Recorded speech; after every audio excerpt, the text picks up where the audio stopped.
News 18 Bangla. Supreme নির্দেশের পরেও SIR গড়িমসি, আজকেও কমিশনকে তোপ মমতা বন্দ্যোপাধ্যায়ের। কেন সুপ্রিম নির্দেশের পরে এসআইআর এর যাচাই প্রক্রিয়া শুরু হচ্ছে না? বিচারক নিয়োগের নির্দেশ দেওয়ার পরে এ নিয়ে প্রশ্ন তুললেন। আজকে এসআইআর চলছে, অনেকের ভোটাধিকার বাদ গেছে। আমি দুঃখিত। প্রথমে 58 लाख निकाल दिया, उसको बाद छुपा छुपा के, जो पहले रूल्स ही नहीं था लॉजिस्टिक डिस्क्रिपेंसी नाम पे 50 लाख नहीं, वो 80 लाख होगा। 1,20,00,000 लोगों का नाम बाद चल जाएगा। मैंने खुद जाके फाइट किया सुप्रीम कोर्ट में। मैं इंसानी के लिए इंसानियत चाहते हैं। मेरे को देखना नहीं है कौन तृणमूल है, कौन बीजेपी है, कौन सीपीएम है, कौन हिंदू है, कौन मुस्लिम है, कौन जैन है। मेरे को देखना है कि लोकतंत्र बर्बाद ना हो और जनता का अधिकार प्रतिष्ठित रहे। चाहे किसी को भी निकाल दिया, मैं उसको खिलाफ में हूँ। ऑर्डर भी हो गया, 4-5 दिन हो गया कोर्ट का, उसका बाद भी काम शुरू नहीं हुआ। मेरे को पता नहीं है 28 तारीख में जब लिस्ट निकालेंगे तो लोगों को मन में जिसको नाम नहीं रहेगा कितना दुख होगा। जियो और जीने दो। এসআইআর নিয়ে আরও প্রশ্ন। ভারতীয় নাগরিক হতে হয় ভোট দিতে গেলে। কোনো বৈধ ভোটার যদি এসআইআর এর নাম বাদ যায় বা ভোট দিতে না পারেন, তাহলে কি তার নাগরিকত্ব নিয়ে আশঙ্কা থাকবে?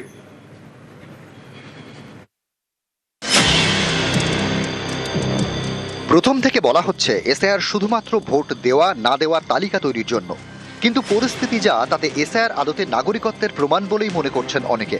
বৈধ ভারতীয় হয়েও ভোট দিতে না পারলে নাগরিকত্ব চলে যাওয়ার আশঙ্কা তৈরি হয়েছে অনেকের মনে। ভারতীয় সংবিধান অনুযায়ী নাগরিকত্বের অন্যতম প্রমাণ ভোটাধিকার। ভারতে বসবাসকারী বিদেশিদের ভোট দেওয়ার অধিকার নেই। ভোট দিতে হলে 18 বছর বয়স হতে হবে এবং অবশ্যই ভারতীয় নাগরিক হতে হবে। উল্টো দিক থেকে অনেকের যুক্তি, যিনি ভোট দিতে পারবেন না এবং যার ভোটার তালিকায় নাম নেই তিনি তাহলে ভারতীয় নাগরিক নন। এসআইআর প্রক্রিয়া এবং এই আশঙ্কাকে আরো জোরদার করছে, যে কারণে আশঙ্কিত মতুয়াদের নেতা শান্তনু ঠাকুরের বক্তব্যেও সেই ইঙ্গিত মিলেছে।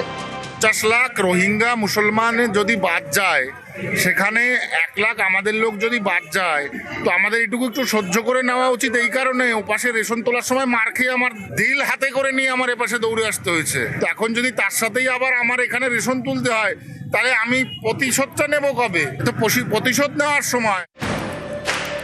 শান্তনু ঠাকুর মতুয়াদের আশ্বাস দিচ্ছেন ঠিকই, কিন্তু তাতে আশঙ্কা দূর হচ্ছে না। মনে করছি এখন এই 28 তারিখে যদি আমাদের ভোটটা না থাকে, আমাকে তো ঝানে পানে মাঠে মারা আমাদের। চারিদিক থেকে যে ভোট কাটা যাচ্ছে সেই আতঙ্কেই তো আমরা শেষ হয়ে যাচ্ছি। আপনি তো কাগজপত্র দিয়েছি, তার সত্ত্বেও কি করব? এখন আমাদের জানে মারা, আমাকে তো পথে বসিয়ে যেতে হবে। তালিকায় যদি ভোটটা না থাকে, তাহলে কি আমরা দেশের নাগরিক না? এই ভোটটার জন্যই তো, ভোটটা দেবো, ছেলেমেয়ের ভবিষ্যৎ পথটা করবো, তার জন্যই তো এদেশের ভোটটা যদি না থাকে আমি কি করব? তাকে এদেশের নাগরিক আমরা হব না, থাকবো না। 14 ফেব্রুয়ারি পর্যন্ত যাদের শুনানিতে ডাকা হয়েছিল তারা সব নথি জমা দেওয়ার পরেও ভবিষ্যৎ নিয়ে চিন্তিত। বহু জ্যান্ত মানুষকে মৃত দেখানো হয়েছে। আমি একজন জনপ্রতিনিধি, আমার নামটাও মৃত দেখানো হয়েছিল। মৃত দেখানোর পর আমি সমস্ত প্রসিডিওর মেনটেন করে ফর্ম তো জমা দিয়েছি আবার, কিন্তু বাই চান্স যে ফাইনাল ভোটার লিস্ট হবে সেখানে যদি আমার নাম না থাকে, আমাকে তাহলে কি কোর্টে গিয়ে আমার নামের যে নামটা আনতে হবে, মানে ভোটাধিকারের জন্য আমাকে কোর্টে যেতে হবে নাকি কি করতে হবে? আমি খুব ডাউট প্রকাশ করছি এখানে। বাবার 2002 সালে নাম ছিল, দেশ সরকার আমাদের টাইটেল, কিন্তু দেশ সরকারটা একসাথে ছিল। কিন্তু 2025 সালে দেশ সরকারটা আমি আলাদাভাবে লিখেছিলাম। হিয়ারিংয়ে তো গেছিলাম, হিয়ারিংটা করে এসেছি। এটা তো ভুল নয়, কারণ আমার তো 2002 সালে আমার বাবার আছে, আমার থাকবে না, আমি ভোটটা দিতে পারবো না 2026 সালে, তাহলে তো আমার যেতেই হবে, আইনের দ্বারস্থ তো হতেই হবে আমার। 28 ফেব্রুয়ারি প্রথম ভোটার তালিকা প্রকাশ করবে কমিশন। তারপর ধাপে ধাপে তালিকা প্রকাশ হবে। মনোনয়ন জমা দেওয়ার শেষ দিন পর্যন্ত তালিকা প্রকাশ করা যাবে, কিন্তু সেই তালিকায় কোনো কারণে কোনো বৈধ ভোটারের নাম বাদ গেলে তিনি আর এবার ভোট দিতে পারবেন না। সেক্ষেত্রে নানা জায়গায় ক্ষোভ বিক্ষোভ, অশান্তির আশঙ্কা। কন্টিনিউয়াস রিভিশনে বা সাপ্লিমেন্টারি লিস্টটা যদি প্রকাশিত নাও হয়, তাহলেও কিন্তু আইনের লঙ্ঘন হচ্ছে না। সেটা লাস্ট ডেট অফ নমিনেশনের আগে অবধি যতটা ওনারা নিষ্পত্তি করতে পারবেন ততটুকুই উঠবে। যদি এরকম হয় তাহলে কিন্তু তারা এবার ভোটাধিকার দিতে পারবেন কিনা সন্দেহ আছে।